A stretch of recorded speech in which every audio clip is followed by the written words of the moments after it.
Hola, ¿qué tal? Muy buenos días. Espero como siempre que hayas tenido una excelente semana, que hayas visto la mano de papá como yo en cada una de las cosas que realizaste y que hayas recibido de él el aliento, la fuerza, la fortaleza que a diario él nos concede. Así es de que voy a invitarte para que una vez oremos a él. Quita por favor de tu lado cualquier cosa que te distraiga, cualquier cosa que pretenda de ser un obstáculo en ese tiempo de meditación de la palabra de nuestro Dios. Acompáñame a orar por este tiempo, por favor. Padre, te agradecemos en esta mañana de domingo. Gracias por la vida que nos has concedido. Gracias por sostenernos durante la semana que terminó. Gracias por lo que nos has venido enseñando, Dios, en la intimidad, en nuestra comunión contigo. Y gracias por esos mensajes, Padre Santo, propios de esta época, que nos recuerdan el momento más significativo, Señor, para la vida nuestra como creyentes y la promesa para la humanidad, Dios, de tu bendita venida a esta tierra. Oro para que el mensaje de hoy continúe afirmando la fe en cada uno de los que estamos reunidos y que este mensaje, Señor, siga corriendo como ese río de agua viva a través de estas redes, a través de estos medios, para que más gente conozca que tú eres el Cristo, el Hijo del Dios viviente, y que en ti necesitamos poner nuestra esperanza y nuestra fe. Te ruego para que quites cualquier distracción y para que tu palabra se afirme en nuestros corazones. En el nombre de Cristo nuestro Señor. Amén. Muy bien, quiero recordarte, estamos estudiando la serie Jesús, el significado de la Navidad, y hemos visto dos partes de esta serie. La primera de ellas aprendimos acerca de Jesús, el regalo requerido, y hace apenas una semana atrás hablábamos de Jesús, el regalo prometido.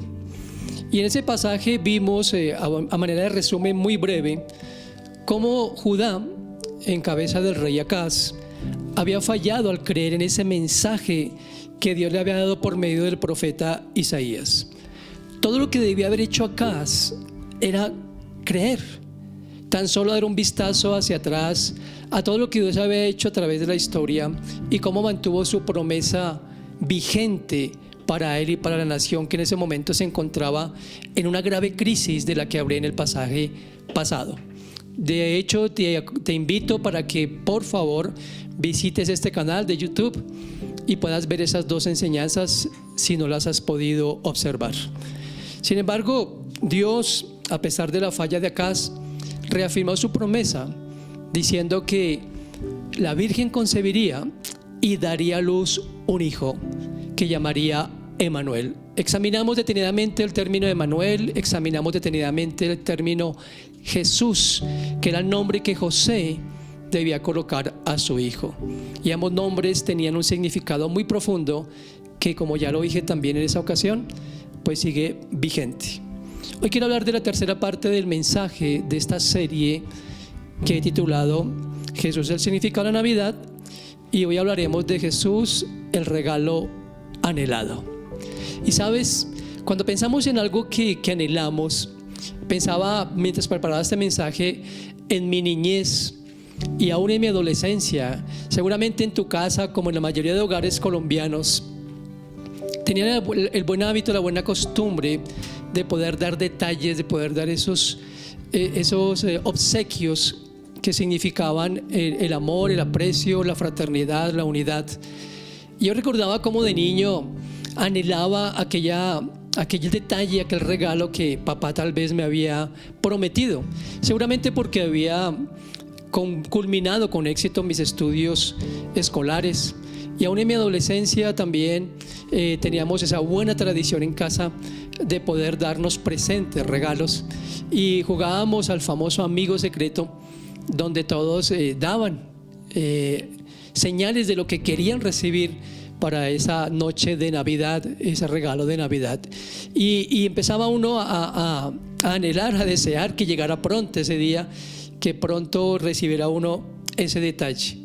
Y hay muchas cosas en las que te puedes identificar seguramente con este ejemplo, porque en nuestra vida hay momentos en que anhelamos cosas que nuestra alma, nuestra vida, nuestro ser necesitan.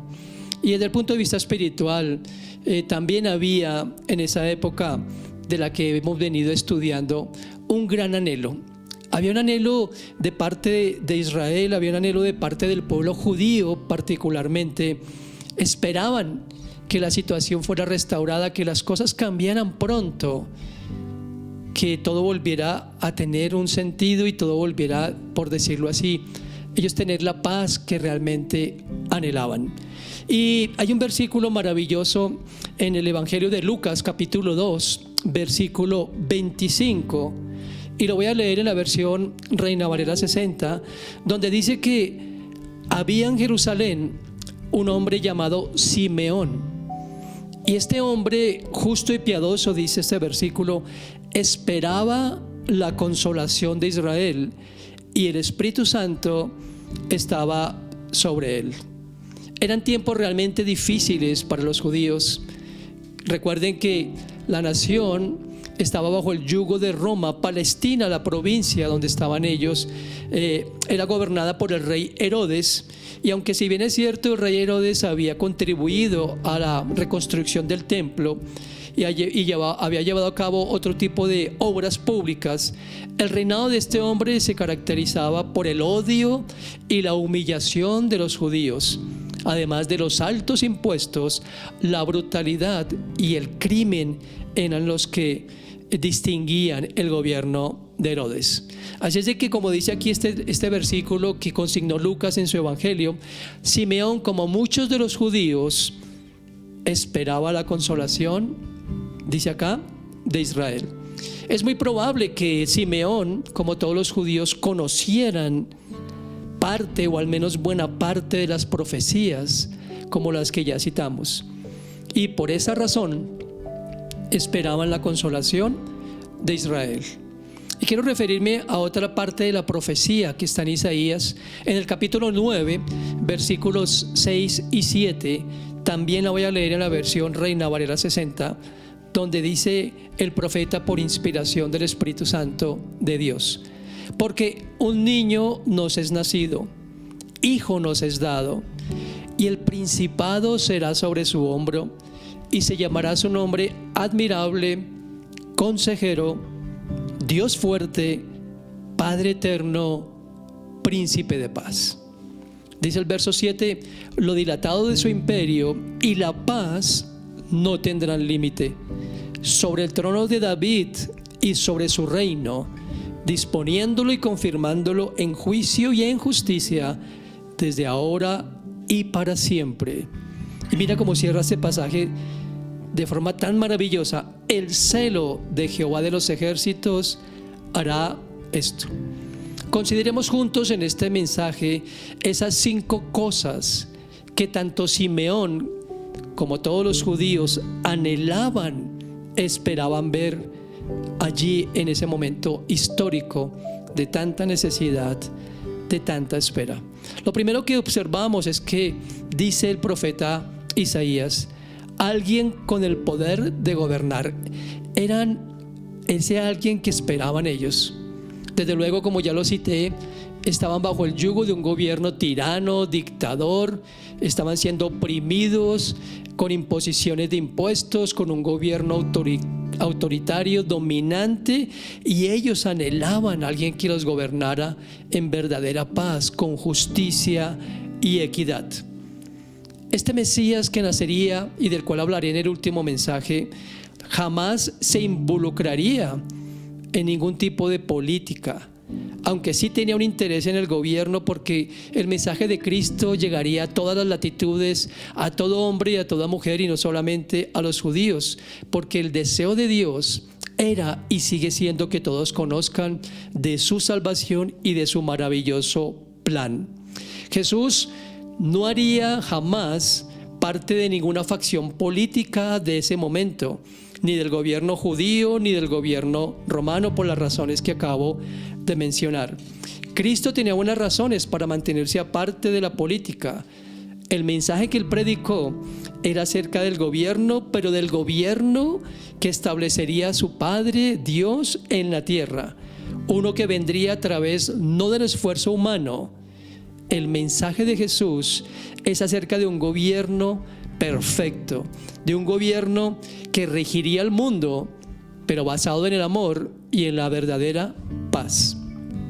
Aunque Jesús nació para ser rey, como lo afirmarían algunos sabios y lo veremos en la próxima enseñanza, sin embargo, Él siempre dejó en claro que no venía a eso, ni a involucrarse, como ya lo dije, en política. ¿Por qué entonces la afirmación del profeta? El Evangelio, las buenas noticias que Jesús predicaría serían acerca de un gobierno futuro y no de un gobierno terrenal ni mediático.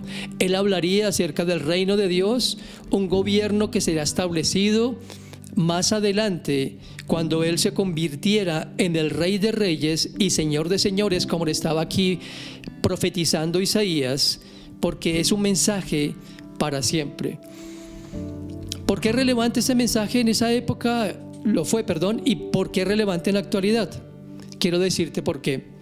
La política actual jamás va a resolver los problemas más persistentes de la humanidad. Estos solamente se van a solucionar cuando Cristo se convierta en el gobernante, en el rey de tu vida, de tu familia, de tu pueblo, de tu nación. ¿Pueden ustedes imaginarse cómo es un cómo es un gobierno donde realmente haya justicia y equidad, donde realmente no haya ningún tipo de distinciones ni de prebendas, sino sea un gobierno, como ya lo dije, basado en el amor? Qué promesa tan maravillosa que Simeón estaba guardando, qué promesa tan maravillosa que ustedes y yo podemos recibir en esta Navidad que se acerca. ¿Saben? Los que hemos creído ya en Cristo como nuestro Señor y Salvador, celebramos y festejamos, y lo haremos en los próximos días, pensando en que ese gobierno ya está en nuestro corazón. Y como ya lo dije, no es un gobierno impositivo, no es un gobierno, un régimen militar, más bien un gobierno conducido por el amor, que nos llama a ser partícipes, a dejarnos guiar con esas cuerdas de amor. La segunda cosa que menciona el profeta Isaías es que se llamará admirable. Ahora es interesante ver este término. Este término admirable no es un adjetivo, es realmente el nombre de Él. Si tú lees Jueces capítulo 13, verso 18, vemos a Cristo antes de su encarnación apareciendo como el capitán de los ejércitos del Señor. En ese versículo mencionado de Jueces 13, el Señor dice: ¿por qué me preguntas el nombre? Mi nombre es admirable. En Mateo 11:27, Jesucristo dijo: nadie conoce al Hijo sino el Padre. El pueblo no le conocía aún, pero Él ya era admirable, y el pueblo necesita conocerle en la actualidad. ¿Saben? Hay muchos creyentes que han confiado en Cristo como su Salvador, pero realmente no han experimentado lo admirable, lo fuerte, como veremos más adelante, y ese príncipe que estaría en sus vidas. Ese rey admirable aplastaría la rebelión y la va a aplastar. De hecho, cuando venga por segunda vez, cuando reine sobre la tierra, recordemos entonces siempre este nombre que tiene nuestro Señor y nuestro Dios, que pronto nacería y que vendría a traer esa esperanza para un pueblo atribulado, para un pueblo desesperanzado, para un pueblo de hecho por decirlo de alguna forma, sin una perspectiva clara, sin una salida en ese momento de la historia tan difícil. La siguiente cosa que dice el profeta Isaías es consejero. ¿Puedes tú pensar en Dios, el Hijo de Dios, Dios mismo, Dios encarnado, como un consejero? ¿Qué es un consejero? Un consejero es alguien que guía a otros por medio de sus palabras, ya sean de amonestación, de exhortación o de ánimo. Jesús se constituiría en ese perfecto consejero, no solamente para sus discípulos que llamaría por su nombre en su momento, sino para todo aquel que se acercara a Él creyendo que era el Cristo, el Hijo del Dios viviente. Jesús dijo de sí mismo en Juan 6, 63, en la nueva versión internacional, voy a leer este versículo. Jesús dijo: el espíritu da vida, la carne no vale para nada. Las palabras, escucha bien, que les he hablado son espíritu y son vida. Y también Jesucristo dijo allá en Mateo capítulo 7, del versículo 24 en adelante: todo aquel que oye esas palabras y las pone en práctica es como un hombre prudente que construyó su casa sobre la roca. Cayeron las lluvias, crecieron los ríos y soplaron los vientos y azotaron aquella casa. La azotaron con todo, pero no se derrumbó porque estaba cimentada sobre la roca. Esos dos textos de Juan y de Mateo nos hablan de esas palabras de Cristo que son inefables, que no tienen error, que son consejos perfectos. Yo te pregunto, ¿puedes tú hallar en la tierra, en el mundo, una persona más llena de sabiduría, que te guíe con acierto, que te aconseje con prudencia, pero sobre todo que te encamine con seguridad? Mira, Cristo Jesús se constituiría para todo el pueblo judío y para todos aquellos a través de la historia en ese perfecto consejero, en ese buen guía. ¿Cuántos de nosotros anhelamos, verdad, tener a alguien que nos aconseje pensando en nuestro bien, pero sobre todo acertadamente? El salmista encontró esa verdad en su comunión con Dios. El salmista encontró en su relación esa claridad y ese camino llano y expedito para caminar. Él dijo en el Salmo 16, verso 7, las siguientes palabras.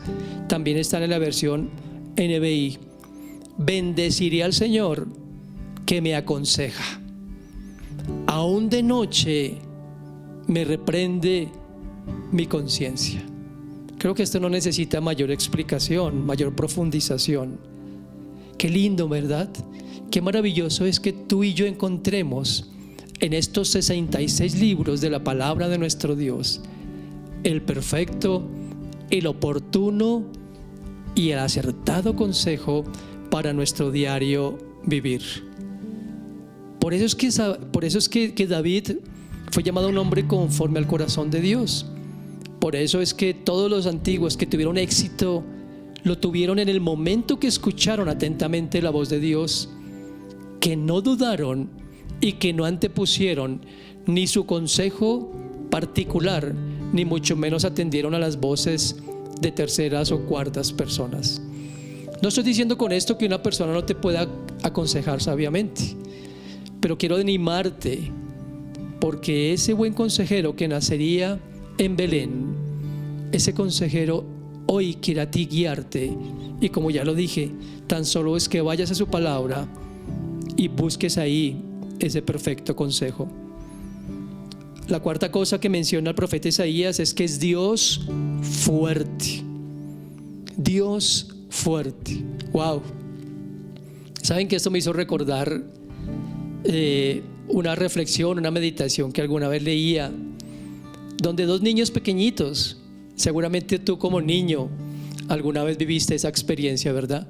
Donde uno empieza a hablar de su padre con tanto orgullo, con tanta propiedad, ¿cierto? Y decía que un niño le decía a otro: mi padre es más inteligente que el tuyo.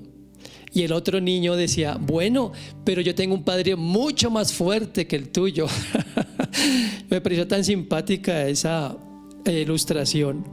Y saben, ustedes y yo tenemos a un Dios, a un Señor que nació para ser fuerte en tu vida. ¿Sabes por qué? ¿Por qué necesitamos tener a un Dios fuerte de nuestro lado? ¿Por qué necesitamos creer y confiar? ¿Y por qué en ese tiempo Simeón y los judíos necesitaban un Dios fuerte? Porque se sentían débiles. ¿Saben? Él sabe que ustedes y yo necesitamos ser protegidos, necesitamos ser defendidos, como la historia de los niños. Así como se defiende un castillo para no ser tomado por asalto, Dios sabe que nosotros necesitamos sentirnos seguros y fuertes en Él. Hoy quiero preguntarte algo.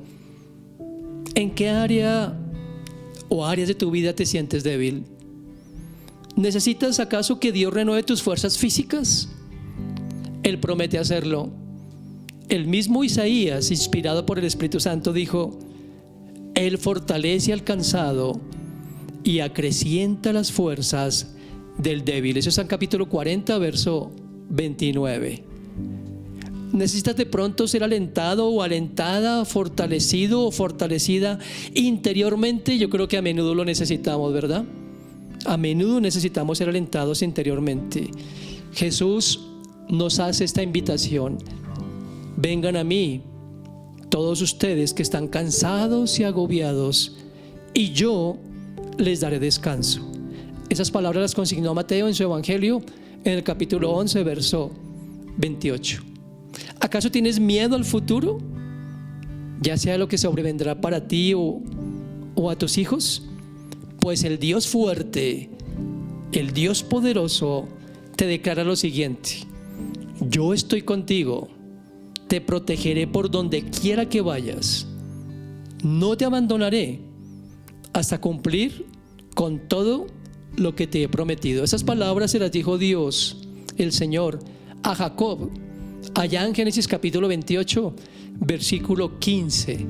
Y las tomo para mí, porque la palabra de Dios es para mí como lo es para ti. Tómala para ti. El Señor te está diciendo por nombre propio: yo estoy contigo, te protegeré, no te abandonaré hasta que haya cumplido con todo lo que te he prometido. Y podríamos citar muchísimos más textos, como lo que Pablo le dijo, por ejemplo, a la iglesia de Éfeso en capítulo 6, verso 1, donde dice: fortalezcanse en el Señor y en el poder de su fuerza. Y la última parte de esta profecía maravillosa de Isaías capítulo 9, un Padre eterno. Padre eterno. En otras versiones, este versículo o esta palabra es citada como un Padre para siempre. Dios quiere que tú y yo recordemos que Él es fiel, que Él está siempre a nuestro lado y que nada podrá cambiar eso. Ha sido y siempre será tu Padre y mi Padre, querido amigo o amiga. Y como un Padre perfecto que es, Él sabe lo que es bueno para ti y para mí. Él te dará todo aquello que necesitas y lo hará con todo su corazón. Jesús dijo: pero si ustedes, aun siendo malos padres, saben dar buenas cosas a sus hijos, ¿cuánto más su Padre que está en el cielo dará buenas cosas a los que le pidan? En Mateo capítulo 7, verso 11. Además, como Padre eterno, es quien nos engendró y quien nos da la vida espiritual, el que nos guía, el que nos guarda, el que nos enseña y nos ama como ningún padre terrenal sabe y puede hacerlo, porque es un amor perfecto y eterno. Sabes que nunca se equivoca y que jamás abandona. Mira, pensando en esto de Padre eterno, no sé si tú tengas tus padres aún. Yo no. Hace muchos años, por voluntad de Dios, tanto mi padre como mi madre fueron a su presencia. Y los extrañé, y a menudo los extraño. Extrañé sus consejos, extrañé sus cuidados, extrañé su preocupación. Pero mi Padre Celestial, mi Dios eterno, se ha constituido para mí en ese Padre que no tengo. Ama a tus padres, ámalos si aún los tienes, hónralos, ora por ellos, agradece a Dios por tenerlos a tu lado. Pero sobre todo, agradezcamos hoy a Dios el Todopoderoso, nuestro Padre eterno, que nunca nos va a dejar y que siempre nos va a sustentar, el que nos va a guiar, como ya lo dije. Quiero terminar diciendo este versículo: Jeremías 31:9, a manera de paráfrasis. En ese versículo vemos las palabras tiernas de un bondadoso padre. Yo los llevaré por un camino seguro. Yo soy su padre y ustedes son mis hijos mayores. Y por último, príncipe de paz. Esa paz que trae el hijo nacido de una virgen, de una joven virgen, es un concepto bastante amplio. La palabra hebrea para paz es shalom y a menudo es usada con referencia a un aspecto de calma y tranquilidad en la persona. Como lo vimos en el primer mensaje, todos nosotros estábamos muertos espiritualmente y por eso requeríamos el regalo de vida eterna. Éramos enemigos de Dios, pero Cristo nació para que nosotros volviéramos a tener, como lo dije en el mensaje de hace 8 días, esa reconciliación con Dios. Y en Romanos 5:1, el apóstol Pablo lo dijo de la siguiente forma: ya que hemos sido justificados mediante la fe, tenemos paz con Dios por medio de nuestro Señor Jesucristo. Mira, esta es la paz profunda y duradera entre nuestro corazón y el corazón de papá. Una paz que nada ni nadie puede quitar. Cito el último versículo, Juan 10, 27 y 28. Mis ovejas oyen mi voz, dijo Jesús. Yo las conozco y ellas me siguen. Yo les doy vida eterna y nunca perecerán. Mira esto, ni nadie podrá arrebatármelas de la mano. Qué precioso es que tú y yo, no solamente en esta Navidad que se acerca, no solamente en esta época decembrina donde hay luces multicolores y donde hay muchas razones para estar alegres y tener paz. Cuando tú recibas en tu corazón a ese príncipe de paz, cuando tú tengas en tu corazón a ese Padre eterno, a ese Dios fuerte, a ese consejero y admirable, entonces podrás decir que realmente estás a plenitud. ¿No anhelas tener ese regalo, mi querido amigo o amiga? Espero que sí. Y si ese es tu anhelo, te invito para que escuches la próxima enseñanza que se titula Jesús, el regalo recibido. Te voy a enseñar la forma cómo recibir ese regalo que es para vida eterna. Démosle gracias a papá por este tiempo que nos concedió. Padre, gracias por este mensaje. Dios, gracias por el estímulo, por el gozo que nos da el saber que así como Simeón y muchos de los judíos en la época que citamos esperaban la consolación y el cumplimiento de esa promesa que habías hecho a través del tiempo a todos los antiguos, hoy podemos, Señor Dios, gozar del hecho de que ya esa promesa está en nosotros.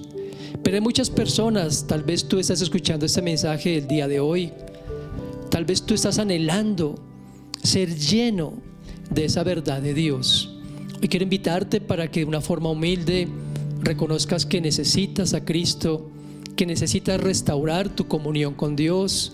Tan solo confiesa que has vivido apartado de Él. Abre tu corazón y dile: yo quiero recibir esa misma consolación que recibiera Simeón en esa época.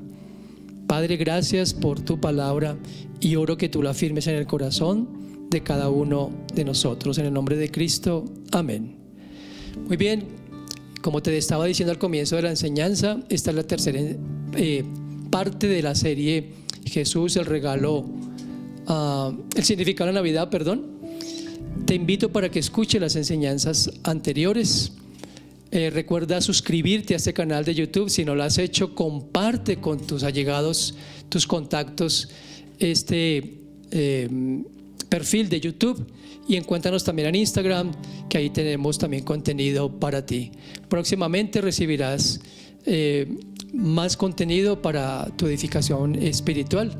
Bueno, soy tu servidor Ricardo González y espero de verdad que disfrutes del día, y bueno, de antemano una muy feliz Navidad, y espero que el domingo me acompañes, 25 de diciembre, pero igual tendremos el mensaje ahí en la red. Dios te bendiga y hasta una próxima oportunidad.